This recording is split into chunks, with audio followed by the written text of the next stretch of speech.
आप देख रहे हैं न्यूज नाउ 24/7 ताज़ा खबरों के लिए हमारे साथ बने रहें। शिवसेना यूबीटी नेता आनंद दुबे ने भाजपा नेता निशिकांत दुबे के बयान पर कहा, महाराष्ट्र और मराठी भाषा को लेकर कभी भी किसी भी मराठी आदमी के मन में कोई दो राय नहीं रही। यदि किसी के मन में दो राय रही तो वो भाजपा है। भाजपा के मन में जो था उसे उन्होंने निशिकांत दुबे के जरिए सामने लाने का काम किया। भाजपा के पास यदि थोड़ी सी भी नैतिकता है तो वे निशिकांत दुबे को निष्कासित करने का काम करें। पूरे देश में क्या कहना चाहिए? और देखिए, महाराष्ट्र और मराठी भाषा को लेकर कभी भी किसी भी मराठी आदमी के मन में कोई दो राय रही नहीं। अगर दो राय किसी के मन में रही तो भारतीय जनता पार्टी बीजेपी के जो दिल में था निशिकांत दुबे के जरिए होठों पर ले आने का काम उन्होंने किया, और हम कहेंगे दुस्साहस करने का काम किया। भारतीय जनता पार्टी के पास अगर जरा सा भी नैतिकता बची है तो निशिकांत दुबे को बीजेपी से निष्कासित करे, अन्यथा ये कहे कि वो महाराष्ट्र द्रोह करती है, मराठी मानुष के साथ अपमानजनक बात करती है, मराठी मानुष के साथ एक प्रकार से विश्वासघात करने का काम किया। इतना बड़ा मैंडेट महाराष्ट्र ने दिया, इतनी बड़ी जीत महाराष्ट्र ने दिलाई, और बदले में महाराष्ट्र को क्या मिला कि महाराष्ट्र के मराठी लोगों को यूपी बिहार में आइए तो पटक पटक के मारेंगे।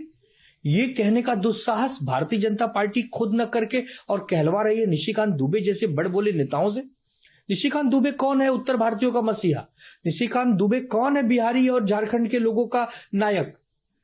मुंबई और महाराष्ट्र में जो उत्तर भारतीय पिछले कई वर्षों से रहते हैं उनका नायक कोई है तो हिंदू हृदय सम्राट बाला साहब ठाकरे जी हैं। वसंतराव नाइक, यशवंतराव चौहान, वसंत दादा पाटिल, इनको देखकर बड़े हुए हैं उत्तर भारतीय मुंबई के। तो मुंबई का जो उत्तर भारतीय वो मराठी है।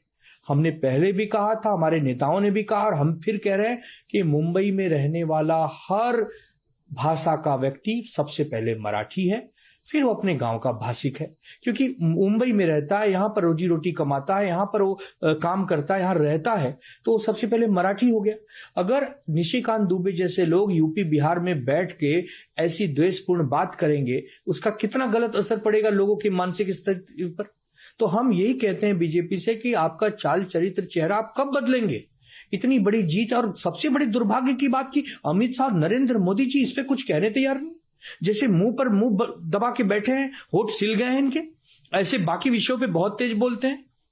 हम मांग करेंगे भारतीय जनता पार्टी के राष्ट्रीय अध्यक्ष जेपी नड्डा से कि आप अगर हैं अध्यक्ष, कागज पे अध्यक्ष नहीं है, सचमुच अध्यक्ष हैं, आपकी आत्मा अभी जीवंत है, तो निशिकांत दुबे जैसे व्यक्ति का इस्तीफा लीजिए, उनको पार्टी से निष्कासित कीजिए, क्योंकि उन्होंने एक पूरी की पूरी जाति को ही उन्होंने एक प्रकार से चोट पहुंचाने का काम किया, ठेस पहुंचाने का काम किया। और निशिकांत दुबे, आप कभी भी हमारे उत्तर भारतीयों के महानायक नहीं हो सकते, क्योंकि छत्रपति शिवाजी महाराज जी ने जब लड़ाई लड़ी हिंदवी स्वराज की, तो उन्होंने जाति नहीं पूछी, धर्म नहीं पूछा, सिर्फ एक ही चीज पूछा, आप हिंदुस्तानी हैं, आप राष्ट्रवादी हैं, आप देशभक्त हैं। और आप ऐसे मराठी लोग जो इतने प्यारे हैं, पूरे भारत में सबसे ज्यादा टैक्स मुंबई देती है, पूरे भारत में बॉलीवुड को पहचान मुंबई देती है, ऐसे मराठियों को आप कह रहे हैं कि हम पटक पटक के मारेंगे? तो हमने भी यहां पर चूड़ियां नहीं पहनी है निशिकांत जी, हम भी कोई ऐसे घर पे हाथों में मेहंदी लगा के हम नहीं बैठे हैं। ईंट का जवाब पत्थर से हम भी देना जानते हैं।